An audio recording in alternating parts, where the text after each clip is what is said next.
मुत्तहदा मरकजी अंजुमन ताजरान मुबारकपुर बज़्म हसन मुबारकपुर तहरीक लब्बैक की जानिब से आज सैलाब ज़दगान के लिए रिमजी चौक पर कैंप लगाया गया। शुक्र अल्हम्दुलिल्लाह आज पहले दिन ही 2,29,790 रुपये नकदी और सामान खुश्क राशन, बिस्तर, मिनरल वाटर, गंदम, आटा, बिस्तर, बर्तन, कपड़े, फर्स्ट एड, मेडिसन और दीगर सामान जमा किया गया। कल 29/8/2022 बरोज़ सोमवार इंशाल्लाह सुबह 8 बजे से रात 8 बजे तक रिमजी चौक पर कैंप लगाया जाएगा। अहलियाने मुबारकपुर से अपील है कि मजलूम सैलाब ज़दगान के लिए बढ़ चढ़ कर हिस्सा मिलाएं।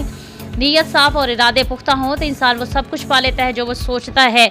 आपका जज्बा सैलाब ज़दगान की ज़रूरियात को पूरा करना हम पूरा करते रहेंगे इंशाल्लाह। मुत्तहदा मरकजी अंजुमन ताजरान मुबारकपुर।